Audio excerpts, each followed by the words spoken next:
Le confort dans l'habitat avec Promotelec. Bonjour et bienvenue sur Radio Imo pour un nouveau magazine Le Confort dans l'habitat. Chaque mois, on décrypte ensemble l'actualité, on vous donne les clés pour mieux consommer, plus économique, plus écologique, c'est-à-dire réduire votre empreinte carbone. Le confort, cela passe par une bonne température, surtout en ce moment, messieurs, dames, où on est passé de l'été indien à un automne pluvieux et un peu frisquet. On va voir comment on peut améliorer son confort et son chauffage ensemble dans l'habitat. On va s'intéresser aux nouveaux modes de chauffage intelligent. Il y a beaucoup de digitalisation aussi sur le chauffage. Pour ce faire, j'ai le plaisir d'accueillir Florence Delettre, directrice générale de l'association Promotelec. Bonjour Florence. Bonjour Fabrice. Et Eric Baudry. Bonjour Eric. Bonjour Fabrice. Vous êtes directeur marketing et développement chez Groupe Muller. Groupe Muller, on va découvrir ce que c'est dans un instant. Mais on démarre tout de suite cette émission avec le mot de la directrice. Le confort dans l'habitat, parole à Florence Delettre, directrice générale de Promotelec. Florence, on démarre donc avec vous.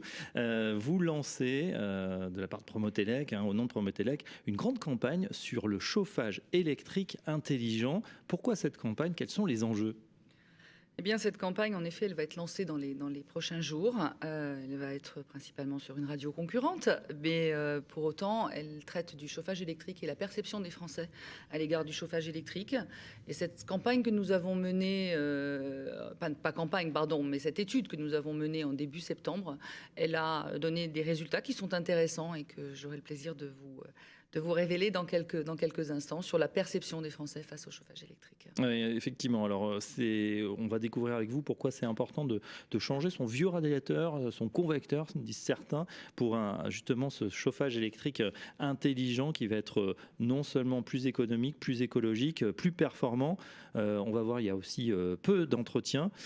Justement, cette étude, elle bat en brèche un petit peu les idées reçues et surtout le fait que par rapport à d'autres énergies, l'énergie électrique, surtout quand il s'agit de chauffage, ça consomme beaucoup et beaucoup trop. Oui, je crois que la grande peut-être pas surprise, mais évolution qui est constatée, c'est l'appétence des Français à l'égard du chauffage électrique. Sur l'interrogation qui a été réalisée, sur que pensez-vous du chauffage électrique, qu'est-ce que ça représente le chauffage électrique pour vous?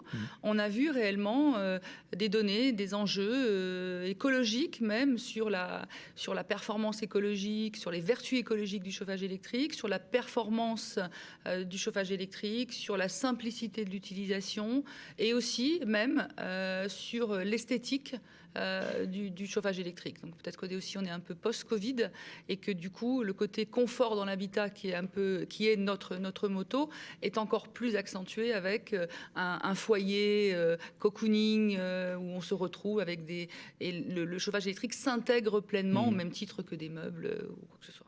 Pourquoi les Français ont-ils l'impression, quand on leur parle de chauffage électrique, que voilà, ça va leur coûter extrêmement cher, ça va être un gouffre dès lors où il va faire un petit peu froid, il va falloir pousser ce chauffage? Je crois que le chauffage électrique, il a évolué. Il est clair qu'à un moment donné, dans un contexte où on avait un habitat qui était mal isolé, on avait des radiateurs qui n'étaient pas performants, qui n'étaient pas intelligents. Et je pense qu'Éric, après, aura l'occasion de vous présenter cette partie de radiateurs connectés, radiateurs intelligents qui permettent justement de consommer mieux, de consommer moins, comme disent certains membres de mon conseil d'administration. C'est une réalité aujourd'hui. Le chauffage électrique n'est plus ce qu'il était avant. Il consomme moins parce qu'il est performant technologiquement et permet de réduire sa consommation et donc sa facture d'électricité. Très bien. Alors justement, on va tout de suite poser la question à un spécialiste. Comment mieux consommer, plus intelligent, plus économiquement? On présente l'invité dans une seconde. Le confort dans l'habitat, l'invité. Et l'invité du confort dans l'habitat, première émission de la saison 2, c'est Eric Baudry. Bonjour Eric. Bonjour. Vous êtes donc directeur marketing et développement chez Groupe Muller. Présentez-nous ce que fait Groupe Muller. On connaît, mais on connaît moins le groupe que finalement les produits que vous distribuez. Alors bonjour, on connaît surtout absolument pas le groupe, mais notamment ses marques, et plus particulièrement les marques. Le groupe Muller est un groupe industriel familial français, implanté sur le territoire français, réparti avec 6 sites de production et 5 centres de R&D. parce qu'il y a beaucoup de R&D, contrairement aux idées reçues quand on parle de chauffage électrique. Mais le groupe est notamment connu pour ses marques, et principalement pour ses marques de commerce en chauffage électrique, que sont Erelec, Applimo, Campa et Noireau, qui pèsent à L4 pour 50% des volumes de produits commercialisés sur le territoire français. Oui, des marques qu'on reconnaît. Hein. Alors, sur le constat et sur le sondage, l'étude qui bat en brèche, on l'a dit, les idées reçues, est-ce que vous êtes étonné par finalement cette idée reçue que le chauffage électrique, ça consomme trop, c'est un gouffre, disent certains? Alors, il y a deux questions dans votre question. Le premier point, on n'est pas surpris ni étonné. L'étude qui a été produite par Promotelec vient conforter ce que l'on sait, nous, déjà depuis plusieurs années, puisqu'on fait du testimonial, on fait de l'interrogation d'un certain nombre de consommateurs. Et on arrivait à ces niveaux-là. Maintenant, il y a une ampleur en termes de satisfaction, mais on va y revenir, il y a un taux de satisfaction qui est quand même très important, donc qui est plutôt très intéressant. Pour revenir sur la question du coût, quand on parle, je vais vous donner la réponse que l'on a pu nous décortiquer à force d'interrogation à la question, mais le chauffage électrique coûte cher. Quand on me demande, quand on m'explique que ça coûte cher, je demande toujours pour quelle raison et par rapport à quoi. Et en fait, il y a une association qui est extrêmement simple entre l'usage du chauffage électrique et sa facture d'électricité. Je prends un exemple. Si vous avez dans votre logement qui est équipé d'appareils de chauffage électrique une facture annuelle de 1 200 €, naturellement, vous payez 1 200 € de chauffage. C'est ça, c'est ce qui se passe dans l'inconscient collectif. Dans l'inconscient collectif, absolument. Et dans les faits, c'est pas forcément vrai, ou est-ce que justement en utilisant ces nouveaux types de chauffage, donc intelligents, on va pouvoir réduire cette facture? Comment ça se passe? Alors, si on veut déjà rétablir un peu la réalité sur une facture d'électricité d'un logement en composition classique, un foyer composé de 4 personnes, on va avoir une facture moyenne qui est de l'ordre, il faut toujours être prudent, de l'ordre de 1 200, 1 300 € par an. 25% de ce montant est lié à l'utilisation d'appareils de chauffage électrique. D'accord ? Il faut savoir que tout le reste, il y a aussi de la cuisson, du lavage, des produits bruns, de la téléphonie. Il y a tout un tas d'équipements aussi qui consomment dans le logement. Donc ce que vous dites, c'est pas la majorité finalement de la facture, c'est plutôt 25%. C'est plutôt 25% quand on est dans les règles de consommation et dans les niveaux de confort. Parce qu'en France, on aime être bien. C'est ça la règle du confort en France. Et le être bien, c'est entre 19 et 21 degrés. Ça change par rapport à d'autres pays. Oui. On a l'impression, dès qu'on monte un petit peu chez nos voisins du Nord, qu'ils ont une tolérance à la fraîcheur qui est plus importante. Alors, dans les pays du Nord, si vous faites allusion aux pays scandinaves, mais c'est le cas aussi en Grande-Bretagne. En Amérique du Nord ou dans les territoires du Nord canadien, par exemple, où on a l'habitude de pratiquer aussi, parce que nous sommes présents sur ces marchés-là.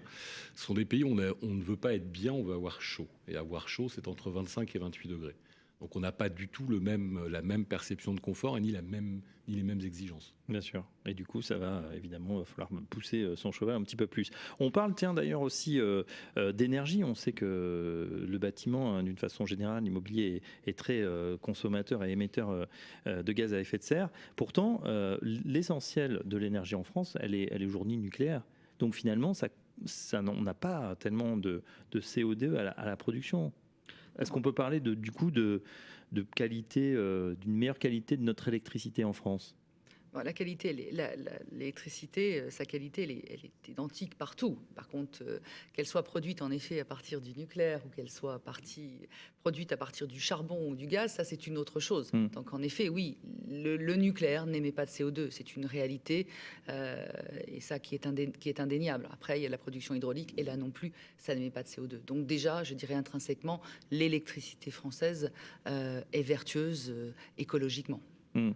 On a aussi, on parlait de nouveaux types de chauffage avec ces modèles connectés, complètement connectés aujourd'hui. On voit finalement que là aussi, sur un instrument, du moins un outil assez basique, il y a une entrée fracassante de la digitalisation. On va pouvoir presque, Eric Baudry, racontez-nous ça, piloter carrément son chauffage avec son smartphone.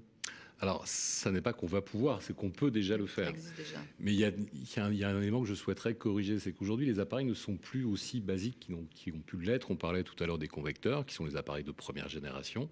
Soit dit en passant, c'était la meilleure technologie disponible du moment. Voilà, c'est comme ça, c'est un fait. Et chemin faisant, les industriels que nous sommes avons aussi pas mal progressé, investi en matière de recherche et développement, ce qui fait qu'aujourd'hui, nos appareils embarquent tout un tas de fonctionnalités. On embarque déjà des fonctionnalités de gestion des programmes, des températures au dixième de degré, ce qui n'a pas d'équivalence.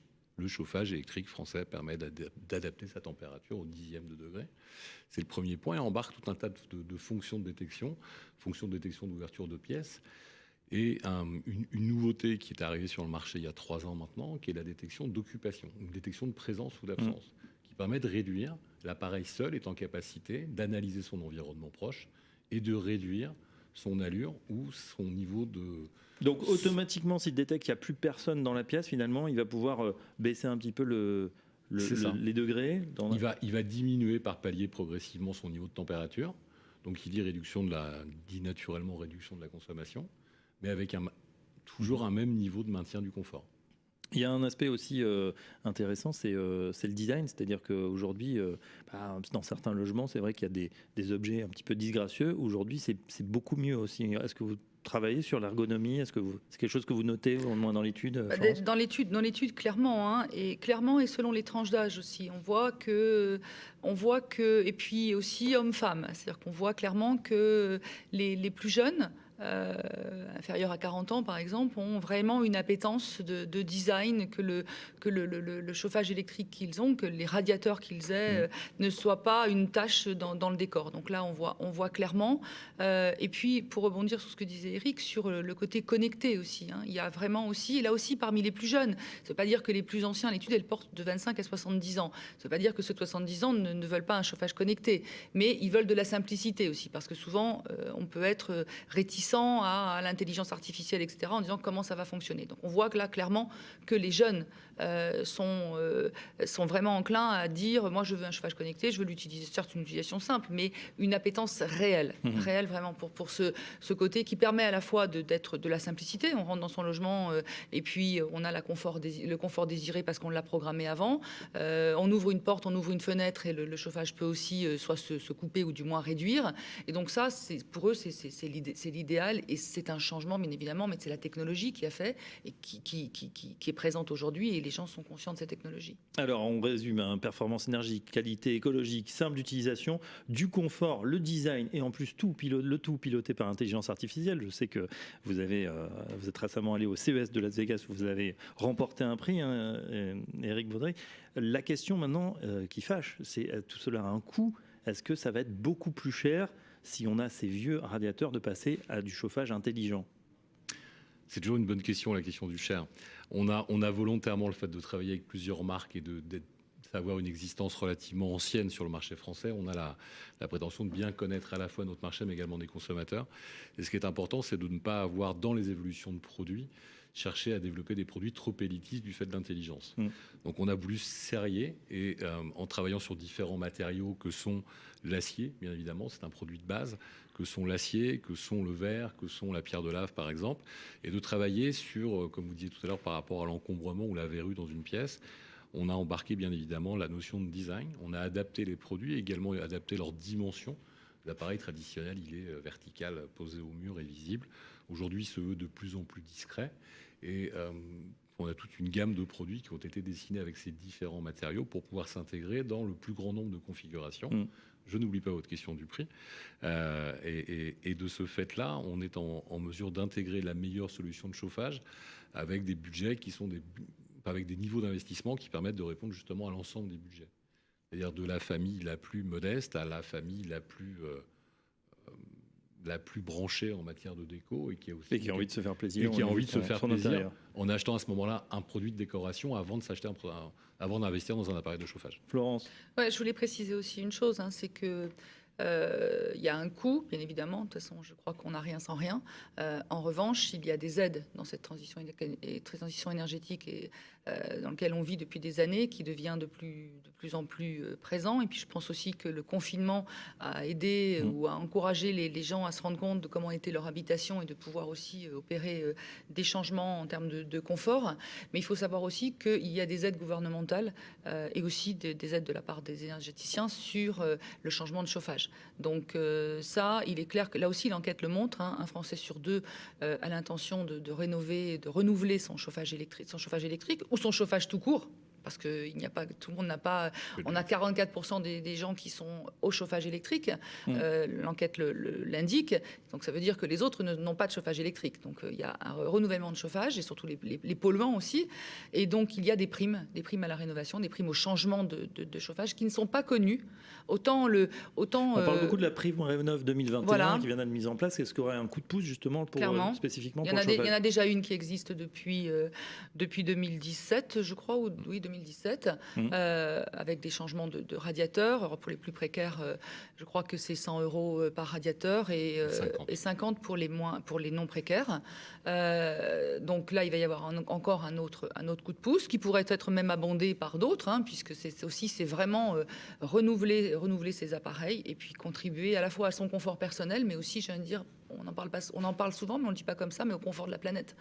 Ouais, c'est important. Justement, à l'instar des constructeurs, hein, chez Muller, il y a même une prime verte en ce moment pour un nouveau chauffage radiateur à intelligence Muller intuitive. Hein, c'est la gamme qui embarque de l'intelligence, comme on a discuté. Vous confirmez Oui, je confirme dans la mesure où, en étant fabricant, on dit qu'il y a aussi une prise de conscience environnementale au sein de nos industries.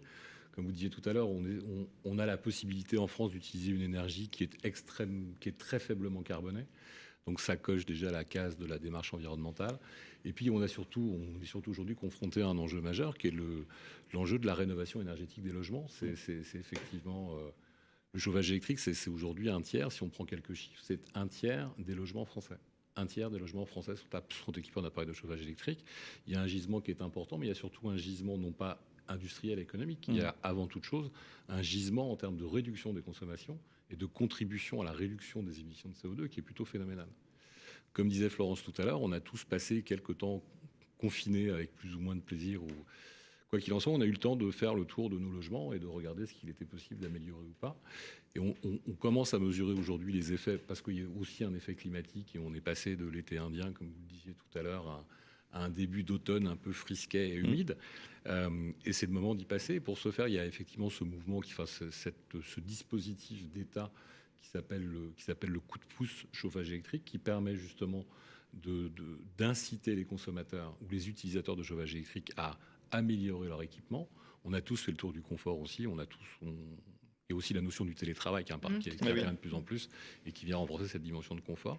Donc il y a un coup de pouce environnemental, il y a un abondement de certains énergéticiens et nous, en tant que fabricants, pour dynamiser encore plus et accélérer ce mouvement de rénovation, on est arrivé, on a pris la décision d'accompagner les consommateurs en les incitant avec un dispositif financier complémentaire, ce qui nous fait une fusée à 3 étages pour faire en sorte que le confort soit au rendez-vous dans les meilleurs délais. Voilà, l'État, le fabricant, on a toutes les clés en main en tout cas, si on s'intéresse pour changer de chauffage. On ne va pas dire avant le prochain confinement, hein, parce que s'il était en hiver, c'est vrai que ça serait encore plus terrible, encore plus visible.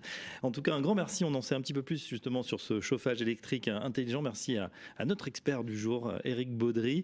Merci Florence, on se retrouve dès le mois prochain pour un nouveau numéro du Confort dans l'habitat. À très bientôt.